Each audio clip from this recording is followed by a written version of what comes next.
Alright, okay. This should work. I just need to plug in the lights and I should be good. Okay, now everything is done. Hello everyone, I'm Viv and welcome to my basement. This video is released alongside one other that you can watch after this one. I also have a bunch of non-done videos planned, which I'm sure is not at all going to split the views and make my channel struggle to grow. All that stuff should have been released months ago, but real life got in the way. It prevented me from doing so. With my little intro out of the way, let's get on to the topic. Well, the night. What we generally know is that it wants to open a bunch of dark fountains to cause a roaring. We tend to assume that they do so willingly, and we don't know much else about it. Except some little bits of information scattered here and there. It is probably one of the most important mysteries of Deltarune, alongside Gaster, the Soul, Death, and the Burger, and Nicey, I guess? Okay, that's a lot of mysteries. But the night is talked about by many people, so we get multiple point of views on them, which is extremely helpful. I have my opinion on there, so I will soon explain my point. Oh, and also, I tend to dip into thematic analysis when a few wise, so be prepared. Before I talk about the night, I think it is important to explain my views of the Dark Worlds, as they are pretty essential to what the night is. First, let's establish some ground facts. Dark Worlds are sort of weird Toy Story-like worlds, related to dreams, where the toys and other objects come to life to form a world complete with its history as evidenced by all the darkness and real-life objects. They are portrayed and behave accordingly to what they are. This is kind of like how kids would create worlds with their toys. Which is very important, remember that for later. We know that characters can only live in their own dark worlds, probably because the rules card and jack of spades are not typically found in computer labs. You know, they're mainly found into, rooms where you play games. This idea is further reinforced by the fact that the pure dark fountain is in a storage closet, the kind of place where you can store anything. Computers, stacks of cards, old watches, chalk, anything. Of course, I am not stating the dark worlds are fake, I just think they obey rules of fictional worlds, kind of like if fiction was brought to life. Well, if you believe the legend on the screen. If there are two mirrors, it would cover the world in darkness, lightness would be lost in chaos, and darkness will turn to stone, making it so to many dark worlds are a little bit of an issue. Which kinda sucks. Interestingly, that means darkness needs a light world to exist, kind of like fission needs a creator, or like how shadows exist because of light. Almost like the dark worlds are a shadow or parallel to the real world, which is already coherent thematically. And interestingly enough, dark fountains can also be opened by anyone with enough determination. Monsters in Deltarune do seem to have enough determination for this, unlike in Undertale. Since we'll say twice to stop Burly as he tries to make a dark fountain, it means that Burly probably could. Wait, is he trying to open a dark fountain inside the dark world? What the fuck are you doing, Burly? Now that we're on the same page as to what the dark worlds are, we can finally talk about the night. So we know that the night, often called the Roaring Night, has been opening dark fountains all around town. In the bottom classroom, in the computer lab, and some would say in Toya's living room. I see you, criticism night believers. I don't necessarily disagree. Its apparent goal is the roaring we just talked about, meaning its goal is for the end of everything and for the world to be overrun by titans and to bring the angels heaven? What the fuck? What the hell is that? Let's not talk about it, alright? Firstly, the king. For the night has appeared, the night that poured her fountains from the earth. All the fountains whose shadows are creating a new world. Our world, and darkness shall rule it. The world he talks about makes sense with what happened in his life. He and his clan have been abandoned by lightners probably many years ago, as the drawing for Father Levin is still in the cupboard, and the pain caused by this grew into hatred and resentment. Alas, as what I said, darkness can only find fulfillment through a pain likeness, so the king is stuck needing help from those he despises. Which, of course, made him extremely bitter as part of an endless cycle of pain and hatred. King is extremely tragic. I love this guy. Look at him. Look at him. You got a muff on his tummy. Look at him. What he looking at? Sorry. Even though he's king, he seems to consider the knight as his superior. All that is to say that... Did you notice that the world is absolutely not what the roaring is? Like... I wouldn't say that being transformed to stone means ruling a world. You know? So, did the knight lie to him, or did he just interpret the much of the knight as such? What I mean is that, did he just project onto the knight? I mean, a lot of characters in this game project. Look at Spamton when he talks with us. But like, if you think about it, where is it said anywhere that anyone talked with the knight? Look closely to how they talk about it. It's also like they haven't spoke together, not even once. Also minor point that means basically nothing. Is a trait for Lightners makes me think something. The knight might not really be a Lightner. It feels kind of odd for him specifically to rely on the help of a Lightner. I mean, he could, but it's all, that's all. I'll explain this later, it's kind of a secondary point. Secondly, the Queen. She's basically just a computer that's come to life. She doesn't really know to make people happy, but what she wants is to make Lightners happy. This is a more normal, Darkner behavior than King's, to be honest, but it's probably because she's being used every day and loved. So like, it's normal again. She seems to really like the night, where you can just see the TV broadcast with the Swatchling. It's like just a movie about the opening of this fountain, and the Swatchling are watching it now. But what's important is this scene. Let's take a listen. The night. The roaring night.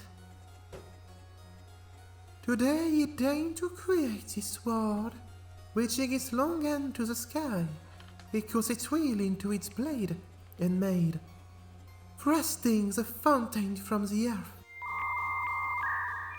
Unfortunately, the world they created is trapped within the confines of the library. If only we had a way to make more darkness, we may be able to cover the whole world. That is when I realized this power of the will, this power of determination, is not something that all Lightners possess. If one was simply determined enough, could not anyone make a dark fountain? So then, if the night has taken its leave, I will simply make a new one. It has massive amount of lore and information that I will dissect. Firstly, she closes the Roaring Night straight up and describes what the Roaring is like, but incorrectly. The chaos of the Endless Night is not particularly nice for Lightners. I mean, I don't think I would like it. As we can see later, she just didn't know what the Roaring actually was, but she somehow knows the term. Then, without she talks about the night opening the fountain from the sky, it again doesn't sound like she actually talked to it. Maybe the Roaring Night is a concept you just know about prior to the opening of fountains. Like maybe the Roaring Night is just how they call the person that opens the fountain in the Dark Worlds. Meaning they don't even interact with it. The opponent it also makes sense with that idea, as it would be more of a title for the person behind the opening of the fountain. That idea also opens the way for different interpretations, that I will delve into later. I think this could be taken as an hint that there is multiple nights. And that's exactly where I'm going. But first, let's conclude this part. On that, do you notice anything weird with this too? It's almost like they don't get the same information from the night. So either the night is lying, or like I said multiple times before, they just have never talked to it and are just projecting onto it, like a sort of religious figure. And that idea that the knight is revered as a sort of religious figure is further reinforced again by Spamton. Yeah, that guy. Let's listen to him. Speaking of, Comedian. Chris, did you know that the night? I'm sorry, I didn't mean to. Too many excess vacation days. Take a goddamn vacation straight to hell. It's interesting that when we mention the night, Spamton immediately thinks of communions, so there is probably a religious aspect to the night. But Spamton is just weird with religion. He talks about that a lot. He often talks about heaven. We don't know communion relates to the night or to whom Spamton apologizes afterward. It's almost like he's being monitored and he talked too much, or maybe he feels a kind of heavenly punishment, I really don't know. But anyway, it makes the night seem more religious than it already did. Well, and then there's Jevol, who just says that the plan of the night or its play advances. I don't know, I didn't record this. I think the night being multiple people is a more likely solution. And while I know I haven't presented any argument for it, well, I will start now. Because the thing I noticed is that the night is one person consciously trying to provoke the roaring, while the Stodom Solo opening a fountain is a rather low effort task. And if they really want the roaring, why wouldn't they just, you know, go in random places at night and open fountains? It took with like what, 2 minutes tops? And Bodley could have opened one in a second and even opening in a Dark World. So like, why is the night doing nothing, basically? Is that a weird rule that you can only open one Dark World per night, which would be extremely arbitrary? Or they're not doing so willingly? Like, maybe the knight is one person that doesn't do it on purpose and is just opening fountains. This is very possible, to be honest. I just do not really like that theory for a reason I will mention later. The knight is more than one person and they're just opening fountains for their own personal goals and do not know that they're making the roaring come. First I will tell the single light theory's possibilities, to tell you why I disagree with them or just don't believe them. Firstly, Chris could really function the night, but plot-wise it doesn't work in my opinion. They discuss with Warsay off screen and I don't see Chris hiding stuff from us to talk with Warsay, to ask them from Warsay to open fountains to cause the roaring. I mean sure Chris is extremely weird. Taking the knife during the middle of the night to cut a pie. I understand that some people think they just sneaked into the library to open the Dark Fountain. But it sounds weird. I don't really have counter-arguments for that. But yeah, Chris being the knight is just kind of weird. It feels awkward. And the moment we see them open a fountain is right after they learn how to open one. Which strikes me as a, wow, that's cool, I want to do that situation. Like, they just saw how a fountain could be opened. And like, fountains are fun. I mean, Suzy totally finds Dark World's better, and Chris really cares about Suzy, so it really wouldn't surprise me if they just did that for that. In the quiz video, I delve deeper as to why they would want to open it, but yes, that's basically the short end of it. I genuinely think they didn't know how to open Dark Fountain because Warsaw told them all. And as far as Alvin, he could be the knight, he could, I have nothing to really say against it. His return about the hammer is suspicious, I have a weak counter-argument though. It's weird narratively to have all fountains opened by the same guy except Chris who opened chapter 4. It's not actually evident, it's just that I don't find it particularly satisfying narratively. And yes, I know that I just use that argument in both cases, but yeah, we just don't know, so it's a matter of belief, and I just do not believe this too. And then if you wanna go further, you can say that Gaster is a knight, but that's kind of bullshit. We don't even know if it's physical. It just seems weird for Gaster to open it, so let's just say Gaster, it doesn't matter in that situation. However, I may have said that all my arguments were just narrative stuff. I lied. I actually have a more convincing argument as to why these two wouldn't be the knight. This argument is related to the locations. They are pretty weird. For now, we know the school's back room and the computer lab. So first, if someone has access to the keys of the school but also decided that the computer lab was the best place to put a fountain. Like I said before, I don't think the knight necessarily want to cross the rowing, and if they do not open one in the computer lab, which is pretty frequented, and if they don't wanna cross the rowing, why go in those specific places? It's just weird. I know it is that weird for them to go in the abandoned classroom and the computer lab, but what would be weird is opening a dark fountain in the Holiday Household. Why do I think there is a dark world in the Holiday Household? I don't have a particularly good reason. But my prediction is that chapter 4 happens in it. I mean, chapter 4 could just happen anywhere else, but I just want to believe, okay? Because with the 9th anniversary newsletter, we see that Noel is not in a dark world and has some church-like clothes. It's very probably her home, or the Christmas decorations feel like it's something that would fit in her household. Also, the Holiday 2024 newsletter has a Christmas tree for chapter 4, which is either because it's an holiday newsletter or it's inside the holiday household, or both. I think it's both. If chapter 4 is the day after chapter 3's night, Rudolph was going to church, so maybe Noel went with him, and her clothes. If you go to her house, I assume that in the plot there will be an open dark fountain there, opened by her or mom, someone else, I don't know. If there is a dark fountain there, the only night theory is even more weird and convoluted. Because why would they go in the abandoned classroom, then go in the computer lab, and then go into the private house of someone? That's kind of insane to do. I mean, not that I think of it, maybe the first two were opened by the same person and then the rest is opened by someone else. But I don't know, seems weird too. Anyway, after trying to disprove in a not very convincing way single night theories, I mean, I'm just saying that mine is as valid as the others. That's really all I wanna get to. Anyway, it will be proven or disproven in the chapter coming up, so... In the end, my conclusion is that the knight is a different person for each fountain, opening them all for different reasons, and it's what makes the most sense to me because of the aforementioned odd thing with the single night theory. It just feels right. That's what I want to get down to. It just feels right to me. And I have come to a conclusion that makes a lot of sense thematically, and could help explore one of the concepts exploited by Deltarune. I think that the Dark Wars are kind of an analogy for escapism. Now hear me out. I will develop as to why I think that later, after exploring the possibilities of the other nights to clarify what I mean by that. First, let me define what I mean by escapism. It is the idea to escape, and the name, the hardships of life, through different means to avoid the pain. I think that's a pretty reasonable definition. Some ways are more fit than others, as escapism can mean anything that can distract you from your pain, but for this video, the one I will talk about is escapist fiction. What you'll often hear is that people like fantasy because it allows them to escape their problems, because it's a world different from their own, and because I don't have to think about the problems of reality. And normally, if I talk about fictional worlds that you go into to escape your problems, you may think about dark worlds. It's why I brought that up in the beginning of the video. It's because it comes back now. And on top of that, it's clear that Chris, Noel and Suzy don't have the best day-to-day life. I'll go more in depth in other videos focused on them, but now don't forget to look at Dark World from this lens. Chris, in short, I will explain when I talk about the chapter 3's night. Noel, I will explain for my theory for chapter 4's night. And Suzy, I don't know, she used to look like a typical school bully with a bad family situation, and that tries to look tough to protect themselves. This can be seen in that scene where the other kid said that she looked creepily at them while they were playing.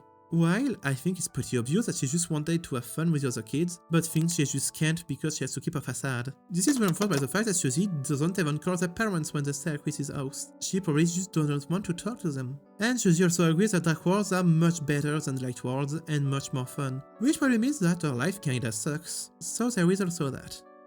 Now that I'm at that point, let's move on to the knights. They need to obey some criteria. First, they must know how to open a fountain. Thing is, we probably cannot know is they don't know. Except Undine, it's pretty clear that she doesn't know. And they must have a reason to want to create a dark world, a reason to escape. And one last weird thing, why is the knight not in the dark world when we're in it? For now, my theory is that people generally open them at night because during the day they have occupations to attend to. And since we visit them during the day, they're gone by then. Also, to add on to this, the night is also the time where people dream. General people, not me, I'm a moth. And dreams are related to dark world, like I said before. And the night is literally tied to the dark by concept. And to add onto this idea, Chris also opens a fountain during the night. So I think they leave after doing their role as a knight. So maybe they enter the world as a player like us and not as the knight, and the knight teaches them when they open it. And maybe something more. We'll know more precisely in chapter 3 if the character says that the knight opens the fountain, because in chapter 3 we will be the knight. Chapter 1. What we know about the dark world is that it's in the abandoned classroom. Probably Gerson's classroom because of the drawing on the closet. It being Gerson's classroom with a drawing of him probably made by his son, it makes Alvin a worthy candidate. As can be seen in this scene, Father Alvin talks about the drama in a rather odd way. Were you proud of me, Father? And is it right for this hammer to... What could he mean by that? Could he have used the hammer to create a dark fountain? Or really? To me, either he opened the abandoned classroom one or he will open one in the church later. So why would he open one? He's clearly in pain of having lost his father, as shown by his dialogues. He really admired him, and maybe he thought opening a dark fountain in his old classroom would help. Now, how could he know how to open a dark fountain? Well, I actually don't really know. Gerson was a knowledgeable person, even in Undertale. Maybe Gerson knew how to open dark fountains, which would make it so Alvin may know too. Some people point out how the dreams that Gerson was inspired by may just be dark worlds, and that's a pretty good idea, honestly. I think Father Alvin opening the chapter 1 fountain is a pretty compelling theory, so let's stick with that. For chapter 2, I don't have any evidence. Maybe Metaton? Metaton has a lot of reason to want to escape. We know he wants to have fun and to be loved. He's in the neo body on the computer, and in the dark world the body held the orbs of a lightner. Hence why it had a dark crystal in it. Also, by the way, if you want to know more information on the dark crystals, I recommend watching my other video, because in it I try to delve deeper into what the dark crystals are. As to how Metaton will know how to open dark fountain, I have no idea. In chapter 3, it's clearly just Chris, we saw them open it. It's just obvious, it's just them. I will just go onto the surface of why Chris would open a dark fountain, because I will tell the details in a video that I will release after the release of chapter 3 and 4. Which will be an analysis of Chris themselves, so let's keep this short. Chris seems to have problems with how they are other by monsters, how they're different, the difference of the parents, their dad seems to care more about getting back with his ex-wife than his kids.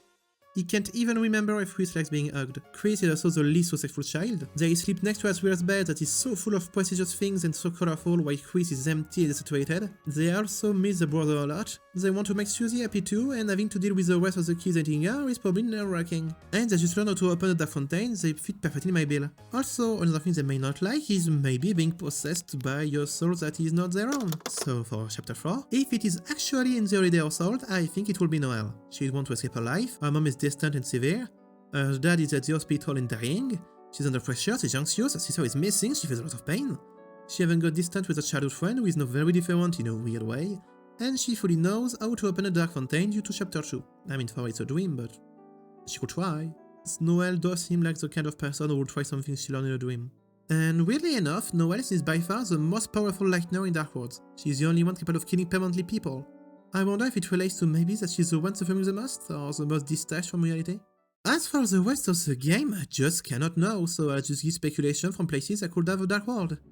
The church would have a Dark World if Alvin didn't open the window classroom, or maybe someone else would open it. It could be the mayor office or Holiday Household, they should have found that. Maybe Asgore could open one in his store. He could know things, I don't know, I assume that his appearance is connected to Dark Worlds, and Asgore probably investigated on it, and this is so weak, oh god. Let's stop speculating about that. And lastly, and maybe not at all related to the rest, Who opened Castle Town?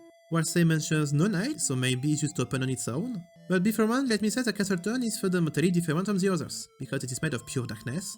And that means one thing: the others are not pure, and the person who made Castle Town's fountain is special, or the place is special. Personally, I think that it's just the place that is special. It's a storage cabinet, like I said before. And the others are probably tainted by their themes, and that's why they're not pure darkness. So I don't know who could have opened this. It was opened probably recently, since, well, people use a storage closet and we just fell in. Maybe it's spontaneously formed, or maybe information is related to us entering the world, so maybe it's Gaster who just opened it from outside of space and time. Woo!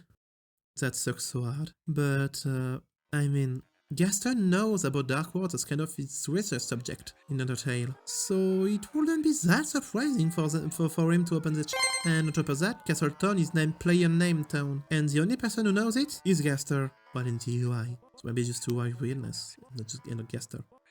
But hey, let me do him.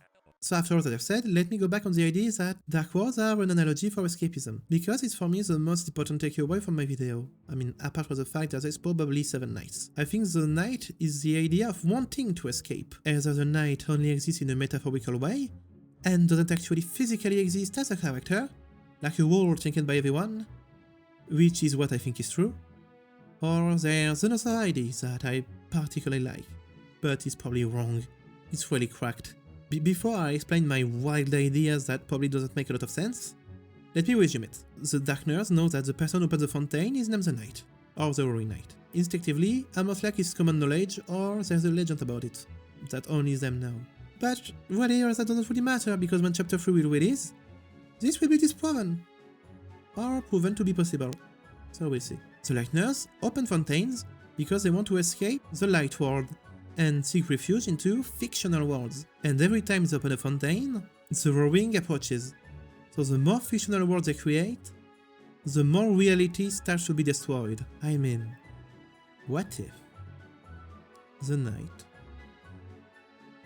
is like an entity that only exists in Dark Worlds, and whenever a Lightner opens one, it gets stronger? Or what if, when a Lightner opens the Dark Worlds, it creates a Titan, one of the Titans from the legends that would overrun the world? That would explain why, in practice, it would cause the roaring to open fountains. That's why I like it. It's kind of quacked. If it was only one thing, the Knight would be a literal being of escapism, which is kinda epic, or it's just a Titans, which would be pretty cool too. Like weird, twisted, dark reflections, the Lightners who open the fountain being Titans that will destroy the world in the end. I find it pretty fun. It's pretty Lovecraftian. I mean, that's a big stretch, but yeah. I think opening a dark fountain totally causes something weird. I don't know what it causes, but it causes something. Physically, whenever one is opened, it's like a new crack into reality, until it's all ripped apart. No pictures the introduction that Toby Fox said could be the introduction to the Deltarune, but that he cut. With the Knight atop the stairs and the team facing them. Imagine, a being of pure escapism with no regard to reality, atop the stairs, towering over the...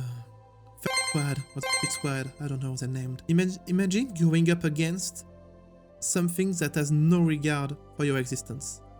That's pretty creepy too. But hey, the more likely that the Knight is just a title, and the 7 Knights are 7 different people, and that's basically it. But I just want something I can touch, something tangible, you know, because just it being a concept is cool and all, but yeah. I want a boss that is just the Knight. This would be cool. In conclusion, my impression with Deltarune is that aside of the themes of free will, freedom and such through the spectrum of Chris, Javier, or Spampton, there is that theme around escapism. Chris, Susie and Noel honestly have pretty garbage lives. They have to escape from all this, and their way to cope is to go into Dark Worlds, which is not bad. You can't always be knee-deep in your problems so you never get out. On the other end, if you only live in escapism, you lose your grip with reality, and I think that's what the roaring is. As you stay oblivious in your Dark Worlds, reality starts to slip by, and if no one wants to live in it, if all the people suffering decide to leave and Night is of pursuing a better life despite the pain roams free, nothing improves, and there is no world left for anyone. And with the reality, there is no fiction. I particularly like this idea that the Knight is not a single person, because problems are never really only the fault of an individual, but of people at large. Nothing is worse than inaction. You have to face reality, you have to take on the pain head on, and I wonder if that's where the story is going. The night, uncaring for reality, wanting to crush everything into darkness and nothingness. I'll borrow the dark fountains opened along the way, give it a wide avenue to go unopposed. Yeah, maybe the night is just notice that already exists and gets stronger the more cracks in reality there is. There is really a lot of possibility with this. The game is not finished. However, don't take this as missing escapism and dark worlds are a bad thing. They can prepare someone to face the real world and just have time to breathe. In a way, when Noelle comforts Queen, she is somewhat comforting her mother and her controlling tendencies. I just hope that she will be able to confront her for real at some point. That gives a more nuanced portrayal, as dark worlds are shown to be helpful for the people involved mentally. Allowing them to gather the strength they need, all they need to do is use it in the real world. This video may be just me wading way too much into little unimportant details, but hey, that's what's fun about this, isn't it? I hope you enjoyed this video. Is this idea that made me want to start doing videos on Deltarune? This is the beginning of a channel I intend on putting a lot of work into, and I have a lot of plans, and not only for Deltarune. I hope you will enjoy it. And if you like this video, if you want to see more later, please like and subscribe. And also share the video where you can, it will mean a lot to me. And on this, goodbye friends.